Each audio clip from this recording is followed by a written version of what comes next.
sounds okay. And we're live. Hi, everyone. Sorry for the short delay. We were having some audio issues, but I think we're ready to go. I do still want to give everyone about 30 more seconds to join. But in the meantime, feel free to say hi in the chat box and let us know where you're logging in from today. Last I checked, we should have over 10 countries represented today. So really, really exciting stuff. We'll give everyone maybe another 20 seconds. I still see people are still rolling in. All right, but excellent. Well, Tel Aviv, really cool.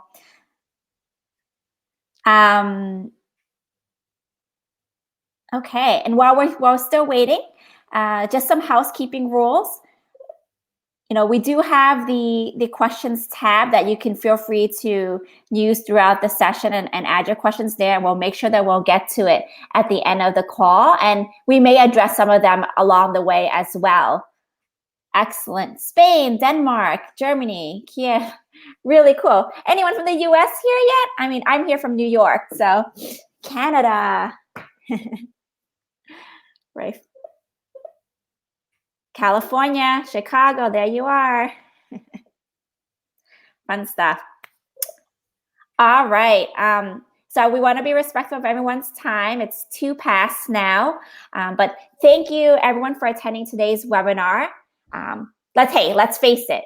You're all fantastic at doing what you do with helping your clients grow their business, but sales is probably not your forte, which is why you're here today. But you know, you'll all be able to leave this session with actionable insights on how to improve your sales. So without further ado, let me briefly introduce myself, and then I'll pass it on to the star, Clodagh Higgins. But I myself, my name is Carol Martindale, and I've been with Leadfeeder for over 3 years now, and I oversee global partnerships. And in my previous life, I had over 12 years of B2B sales and marketing experience. I started my own company, a nonprofit tech startup. I've worked with over 100 agencies such as yourselves. And I'm really excited to be here. And like I said, I'm dialing in from the Lake George region of New York. And I'll pass it on to Clodagh now. Hi, everyone. I'm absolutely thrilled to be here, and we'll add another country onto the list. I'm dialing in from the west of Ireland, a place called Sligo. And I was really pleased to meet with Carol a few weeks ago at the Digital Agency Expo by Digital Marketer, and I was on stage speaking, and Carol reached out to say, let's do a webinar together. And I thought, I'm just really pleased to be here because I just love helping agency owners have the business of their dreams. And that came from the fact that I actually ran my own business. I had my own agency for over 10 years. And I also worked with HubSpot and worked with hundreds of agencies. So I know what it's like to run this business, and I love helping agency owners just get over these hurdles and make you feel like you're not alone. There's plenty of us out there, and we're all here to help each other. So what I'll do is I'll get right into what we're going to cover today. We are going to look at how to identify what makes a prospect good or bad. We're going to focus on reducing your sales cycle time. I think that's something that agencies can experience, that you get all this excitement from a prospect and they're interested in a meeting, and then all of a sudden, you know, it's like tumbleweeds, they're gone. And part of becoming, solving this agency sales challenge is to become a trusted advisor. Because if you can be seen to be an expert, and I'm going to share ways to do that, you will attract more good fit clients and people that you want to work with. And then we've got time for questions and answers. Very happy to do that. And if you stay till the end, we're going to randomly pick 3 people who will get a free consultation with me. And that will involve an agency health check. And I'll go through and give a diagnosis of how I can help you in your business and give you some recommendations that you can take action with. So lots of reasons to stay on, questions and a free consultation with me at the end. So let's get stuck in here. The first part we need: how many times have you been on a call with the client or been in a meeting and you just know that they're kicking the tire, like they're just not really engaged with you. And it's so frustrating. I used to have this feeling when I ran my own agency where an employee in a company would ask me to come and have a meeting with them. I'm working for myself. And I think employees in companies, marketing managers in companies, they sometimes don't appreciate that when they ask you for a meeting or a sales meeting or a pitch, you are investing time and money and energy and petrol. And, there's so many things that you cannot do when you're in your business that you have to do for this meeting. So how important they are for you. And what that can lead to is a lot of energy as you, as the agency owner, the business owner, the person in the agency, when you're going into these calls, where the employee might have had 3 or 4 of those meetings during the day. They might have met lots of different types of agencies. So what we want to do is actually get into a situation where you're meeting good fit. If you are going to take the time out, let's make sure they're the right people. So how we're going to do this is a group exercise. So if you are in an agency of around 10, 12 people, I really recommend booking a morning where you can actually sit down and review as a team your last 5 clients, the ones that you liked working with. Now, if you have the time, you can also look at the last 5 that didn't go so well or you didn't enjoy working. But let's focus on the positive for the moment. That's if you're a small agency, book the time off, do a 90-minute workshop and get the whole team together. If you're a larger agency, just perhaps book the management team and make sure at least somebody from services and somebody from sales is in the meeting as well. And what you're going to do here is you're going to analyze, who did you have a really good result with? Like, they hired you, it went really well, you executed some strategies, you did perhaps SEO, you did some new web pages, you did a campaign, and you got these great results. And with this, it's a good opportunity to do some forensics. Like, why did you get those results? What were the elements? Are they repeatable? Could you do that for lots of clients? Also, you want to look at, who did you enjoy working with? A lot of software companies recommend go and find your niche or pick a niche industry, like hospitality or pharma or B2B or technical companies. But if you can look at the actual personality of the people that you liked to work with, were they open? Were they flexible? Were they coachable? Were they responsive? Did they pay on time? These aspects can be replicated with other clients as well. So this is an exercise that you would do, is to actually delve into who you got good results for, what was the work, how can you actually diagnose the personalities of the people that you worked with, who you enjoyed working with. Was it because you had something in common, like a sporting interest or something like that? So not just the niche or specialization, but actually the personalities.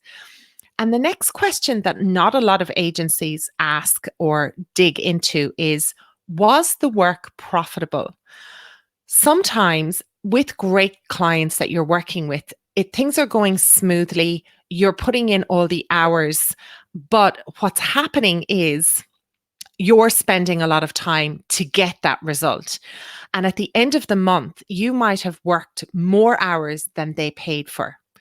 And this is something that over time is not sustainable. So you have to look at the work that you did, that you liked doing, that you had got good results for, with the people that you liked, and it was profitable. If they paid for X amount of hours and X result, did you deliver that in a profitable way? So that's the first thing that you're going to do, is to review the last 5 clients. The next thing you're going to do is actually go deeper than just the buyer persona, but actually build out a customer avatar. I recently came across the digital marketer community, and they have incredible templates and checklists and all sorts of online marketing information that I'd never seen before. And I've been working in the online space for over 12 years.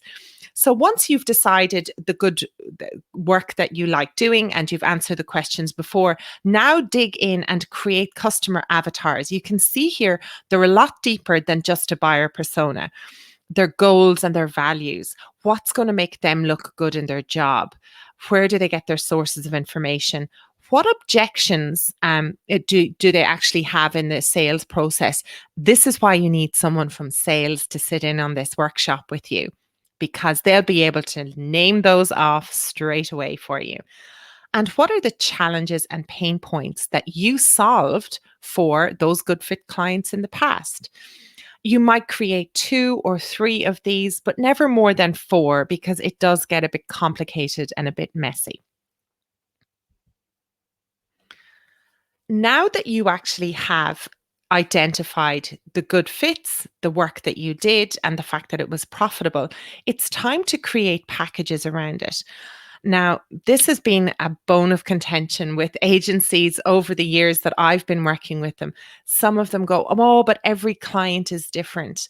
Oh, we like to do customized work. This can be really challenging for you to try and scale your business if you cannot create a menu, at least small packages that can be built on, but you have to create a menu of services, a product catalog, a packages catalog, a page on your website, whatever you want to call it. But it has to be identified very clearly for the client. The market is very well educated now. So they have obviously had experience before with other agencies. So a great thing to do is, now that you know the work that you're good at, plus the work that you enjoy. I mean, don't go off creating loads of SEO packages if you actually don't enjoy doing it. And make sure the packages are created around the results that you get. And how you would frame those packages is you would actually say, pick this package if you want to get a result in a quick time, if you want to get these results. So I've actually got an example here. This is an agency that I've been working with for a very long time, Perry. I believe that someone's on from Tel Aviv there. So Perry runs Penguin Strategies. And I've got some screenshots here of his packaging and pricing page that has been extremely successful for him. Very transparent. He shows people what is available to them if they spend X amount of money. He has a credit system working in his business as well. But you can see here, if you want quick results in a quicker amount of time, it is going to be more expensive because there's going to be more work involved. And what he's done is created like a monthly services package. So you can see here the core elements of digital marketing are there. It's all very clear. And how this page is presented on his website is the prospect can literally tick through these boxes and almost create a customized experience for them. So it gives the element of, yes, you're customizing something, but you're not really, because you've actually created packages and processes in the back end. This is how you're going to scale your business. And here he's got add-on services. So you could have an add-ons going, okay, you've got the core elements in X amount of package, X amount of time. Now, do you want additional work? So the prospect feels like they're getting this customized experience, but you are not reinventing the wheel all the time. And Carol, you put this example in here because you've been coming across lots of different examples of packages. Talk us through this particular one that you've identified here. Yes. So like I said, I've worked with hundreds of agencies through Leadfeeder, and I've come across this similar package I've seen set with a lot of agencies. A lot of times agencies will offer to build out landing pages or build out websites, and also offer paid ads to their clients. But the kicker is adding Leadfeeder to the package, because Leadfeeder is able to tie all the efforts together and identify and show the ROI of how their efforts are working. So yeah, I mean, it's just, I'm sure this is a similar package that most of you are offering. I'm curious to hear that in the chat box, like if you offer anything different, but usually it's digital services. And then you want to make sure that you're showing your ROI, which we're going to dive into deeper later. Yeah. Yeah. And while I have you there, we just do a little time check and sound check, and everyone can understand my Irish accent. There's no feedback there in the chat. It sounds good to me. But yeah, basically the flow is create the website, push traffic to the website for them, right? Usually through paid ads. That's like these short-term gains.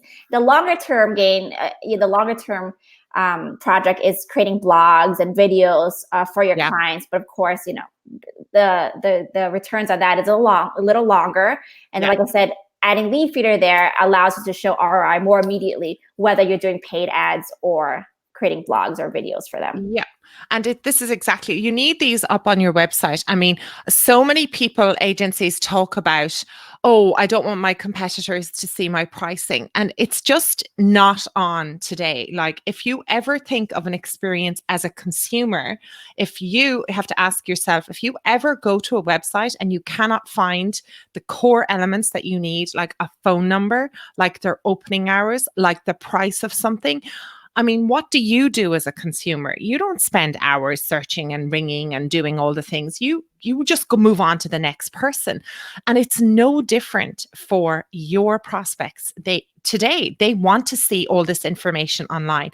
Now, if you're still uncomfortable about putting exact pricing in there because you need to talk to them, put in a ballpark and say package A can cost between X, 5,000 and 7,500. So at least have some indication, because you can waste a lot of time making customized proposals, which we're going to talk about in a second, over and over again, answering questions on email, answering the phone for things that should be up on your website. We're all about saving time here and being transparent. Another element of this as well is if you get on a call with a prospect and they are interested, you have the decision maker, they have a budget, they have a time frame, and they are looking, you've identified that they have a need, but you want to get more information from them. You're going to book a deeper call, like a connect call is, what most agencies call it, where you're going to qualify them deeper. In between that first initial contact and the longer qualification call, give them some homework to do. Give them a case study to read. Give them something to do so that you can see, and if you can see it on your CRM, that they've actually clicked on it, or they've completed some questionnaires. Maybe it's an audit or a health check or a questionnaire that you've asked them to do. Because once they do that, they've really committed to actually the conversation. And if they haven't done the work, check the day before and just make sure and go, hey, I can see you didn't get round to the work. Is there something up? Do we need to move the meeting? Because a lot of people will just presume that it's okay to turn up for a call without doing any work. And you've given them some homework to do because you want to see if they're engaged and if they're serious. So this is another way that you can make sure that you don't waste time on bad prospects. The next one we look at is reducing the sales cycle time. I just love Office. It's Office Space, isn't it? It was one of my best movies. Thanks, Carol, for these great images. So the next thing you're going to have to do here is have answers to frequently asked questions up on your website. How many times have you got an email or a phone call or a message on your chatbot that's asked a question and you've said to yourself, oh, I wish I had $1 for every time I answered that question? Well, get it up on your website. It is vital that you answer basic questions and give people the information, like, who do you work with? What times are you open until? Do you take holidays? Where are you located? Who do you work with around the world? All of the questions that you have to answer and make videos for, which is great because it can show personality. You can divvy out the videos among your team and get everyone involved. Or you can simply start with writing down the text and put in frequently asked questions. A really, really simple way to get this is go into your sent items. Get the whole team to do it. And I guarantee you would have at least 50 frequently asked questions within a couple of hours up on your website, ready to go. And then you can make a plan to record 4 or 5 of those per week so that you would actually get them all recorded within a 5-week period. So it's really about videos, making sure they're written as well, about your secret sauce. How do you work with people? What results have you got? Ideally, you'd love to interview some of your best clients that you loved working with and get them to talk about what was the problem and challenge that they had before they hired you. What was it like working with you? What, talk to them in an interview. It doesn't even have to be super like corporate looking. It can just be a casual chat. You can get them on a Zoom call. And also timelines on what to expect. Detail your sales process, that there is a pricing page, there is a qualification, there is a call that identifies your needs, there is some reading material, and then there's a qualifying call. Like, tell them what the sales process is. Outline how your services work. Have lots of visuals, have lots of videos, and have lots of text. I wanted to actually add to that. I know at Leadfeeder, our teams, our sales team, support teams, customer success team work really, really closely with the marketing team. But basically, we are always collecting customer feedback, right? And it's something as simple as like having like a Slack channel, right? Where we dump all the frequently asked questions and feedback we get from our customers. And then from there, the marketing team uses that and creates blogs and video content. And that has helped to really drive our inbound marketing machine, as well as cutting down the sales cycle time. Because now when our sales team gets on a call, they don't have to waste time answering all these questions. We've already educated our prospects and our leads based off what's on our website. So yeah, it takes a bit of a coordination between all the teams who are client facing, but something as simple as a Slack channel, that's what we do. Excellent. Yeah, that's great. Thanks for sharing that. Very simple to do, and everyone's got those questions ready to go. So the next thing to do is to reduce your sales cycle time is making sure you have sales templates ready to go. And what I mean by that is all of the collateral from start to finish, from the template in an email sequence that says, thank you for contacting us. We will book a connect call with you. And in this call is going to be these questions. From pitch decks, from templated proposals, every single thing you do, you should have a template and a process around it. Because if you have a sales deck all ready to go, and the only thing you have to do is put the client's name in, the challenges that the clients have, and I do, if you ever work with me, I sound like a broken record sometimes because I repeat myself, but packages and pricing, because if you had those all on a templated proposal and a pitch, all you're doing is customizing the client challenges, their logo. Now, if you are not turning around proposals within 10 to 15 minutes, you must be rewriting the wheel every time. And you're doing that because you don't have packages and you're customizing the work over again, which is incredibly hard to scale the agency.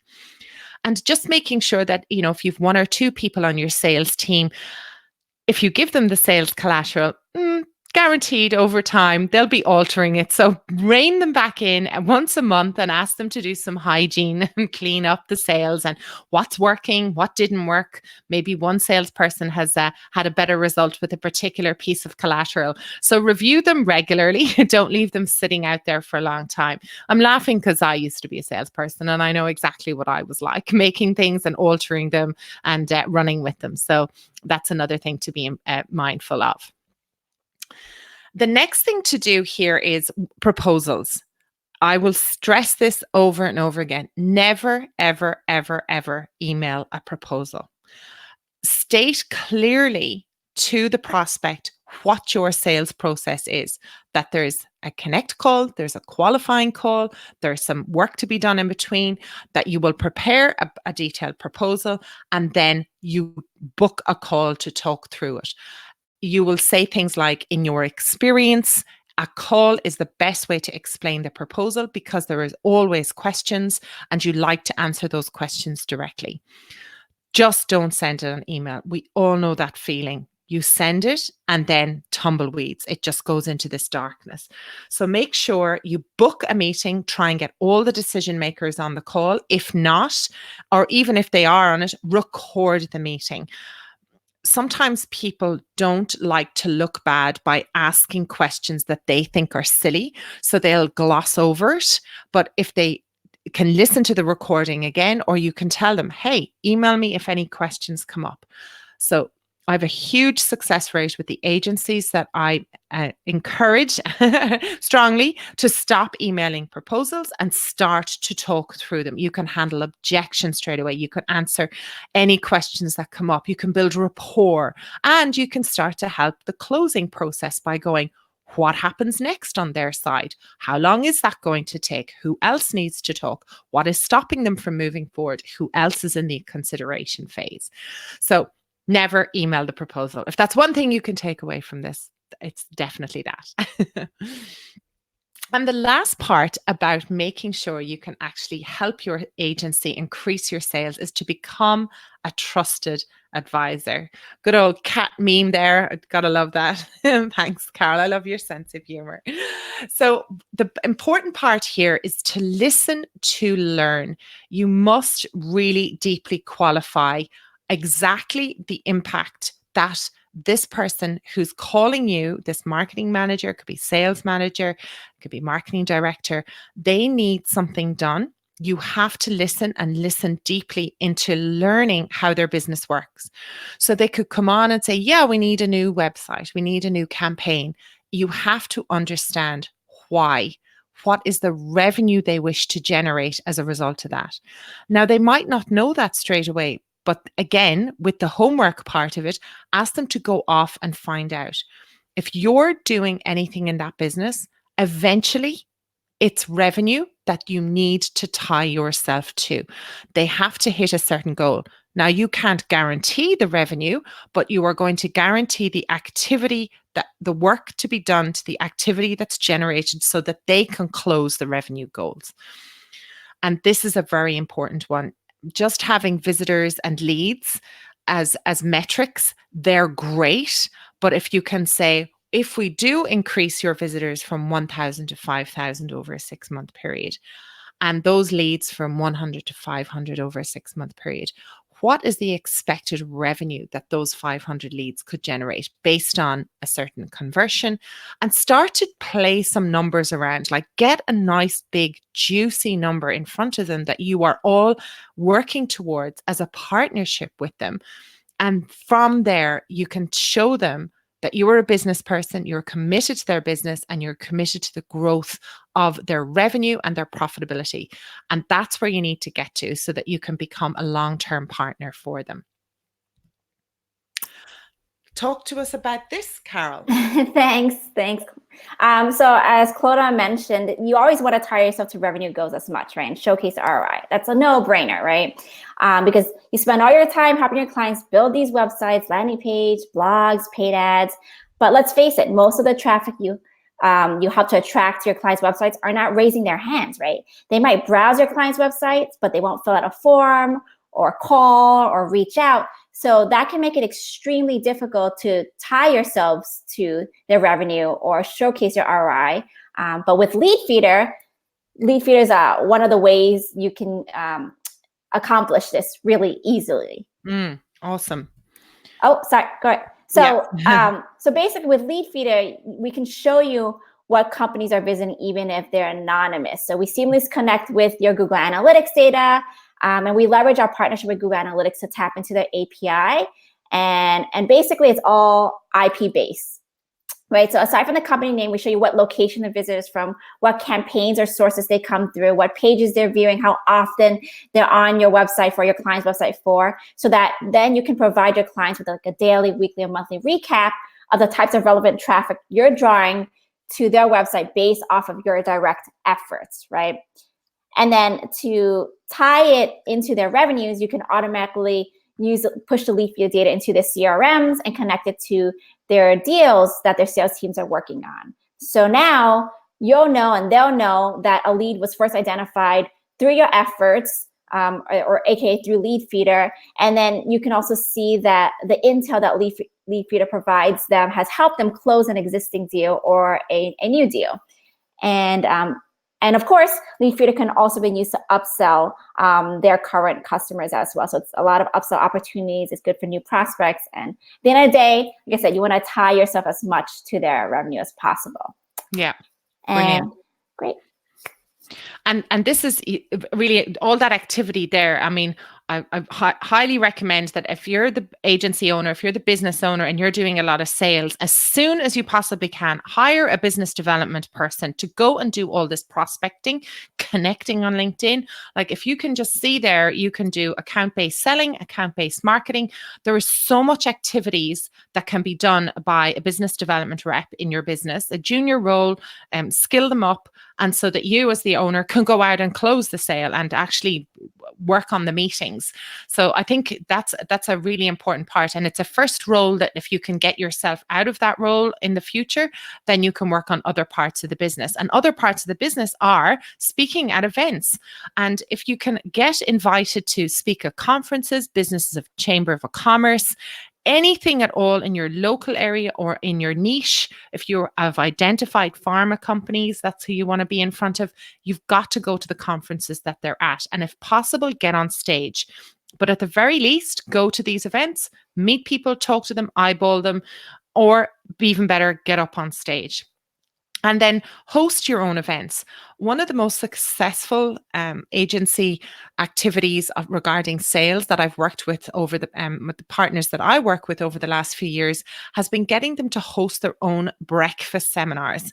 So sometimes these events in the evenings, I think there was a phase where we were all doing evening events, but let's face it, people are a little bit more kind of family centered or health centered, and they don't want to go to things in the evening if they don't have to. So morning activities, 7 o'clock, get a coffee, get some, Danish, and talk about basic topics that are educational for your audience. Don't have to do anything too future, but talk about what are the challenges they have and how you solve them. And that's how you become a trusted advisor in your space. Again, back to creating content, when it comes to the work that you're doing, you don't want to be doing basic work for the rest of your life, right? In the beginning, you will have done the basic campaigns, the basic keyword research, but as you evolve in your agency, you want to educate people on how to do it, because how good would it be if you actually had a prospect come to you and say, I've watched your how-to videos, I have implemented a campaign, but I need some help on it. At least you've got a starting point there. So by creating content, people can see that you are a trusted advisor. Again, back to the case study interviews. What was the problem that they had? Why did they choose you? Where did they meet you? And then share that online, ideally in a video format if possible. And again, the frequently asked content. So if you're getting questions on how to, not just the questions about your business and how you work, but what is the impact of the new Google algorithm BERT on pharma business? So you have to start creating this expertise content as a trusted advisor in the future. So that is the summary of everything that we've gone through so far on the digital sales, digital agency sales.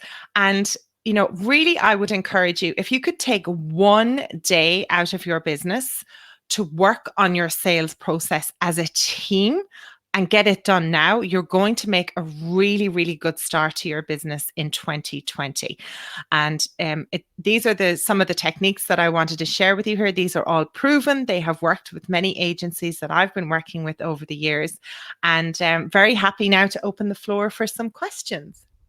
Yeah, really excellent takeaway, by the way, Clodagh. I'm guilty of being sucked into the daily grind that I sometimes forget to just stand back, right, and take that time to work on process and strategy. And in this case, work on your sales process. I don't see any questions yet, but I have a question. Sure, yeah. yeah, and hopefully this applies to everyone who's still on the call. So, you know, a lot of times clients, they think they know what they need, or they, you know, but they don't actually know what they should be asking for when it comes to your services. Like, so how do you go about like recommending things to clients, and like, and if they push back, but you know that you know better, you know what's best for them. Like, how do you sell in that scenario? Yeah.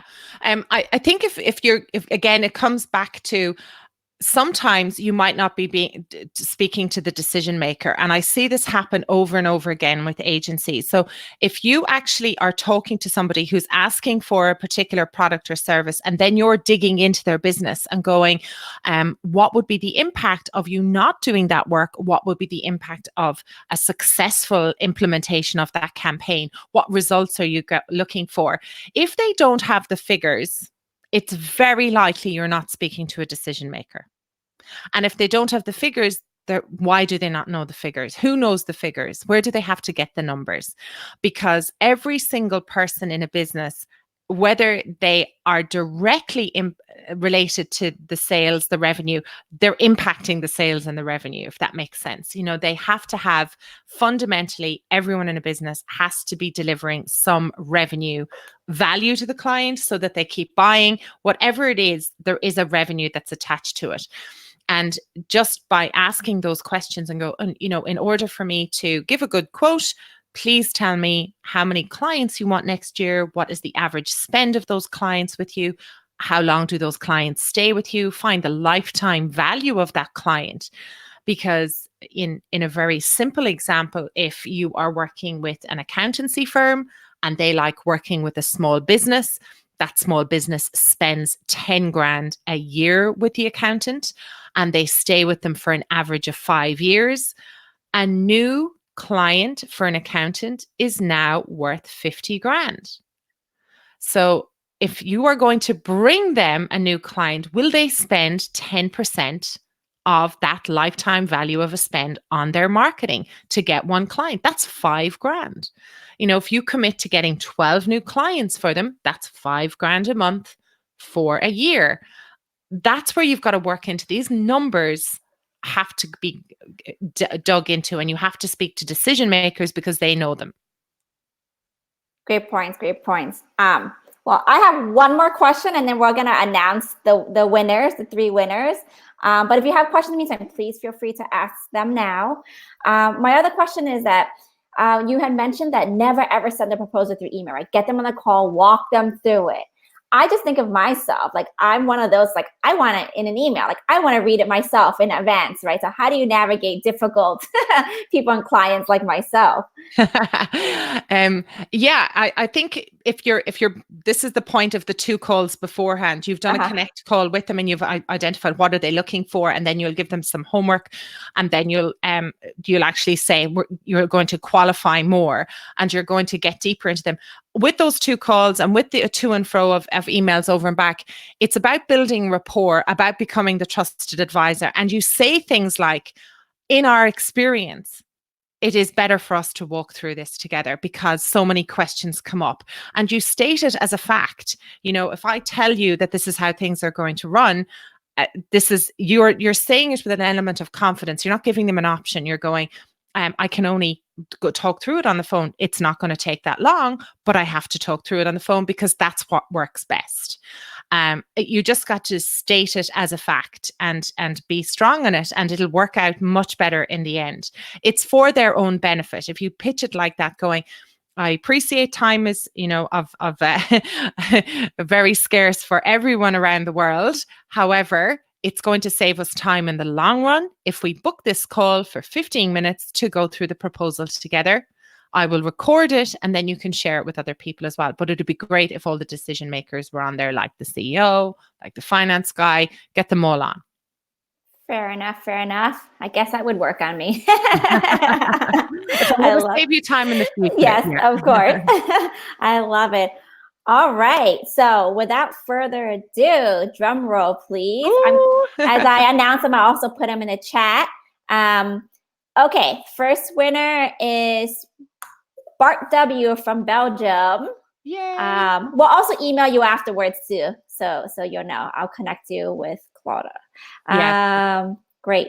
Second one is Nina K from Finland. Oh, yay. Love Finland. I've been there many, many times. I have too. I've been there 4 times and now. you have too. That's Yes. Right. Yay. And Belgium. I love Belgium. I love the beer and the food. Everything's beautiful there.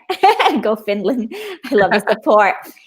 And lastly, yes, Belgium beer. Lastly, Nicholas R. from Canada. Oh, yay. Go Canada. Also been there many times. I live a couple hours from Montreal. So, super.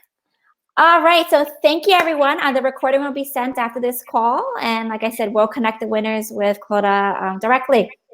Excellent. Thank you so much. And if anyone has any questions or feedback or they'd like anything, don't hesitate to get in touch with us either at the Growit Group. You can see us all on the social media, or my email is just clodagh@growitgroup.com. Thank you so much for being on this. And thank you, Carol, for making this happen and your fabulous team. Really appreciate it. Thank you, Clodagh. It was a pleasure. All right. Have a good day, everyone. Take care. Bye. Bye.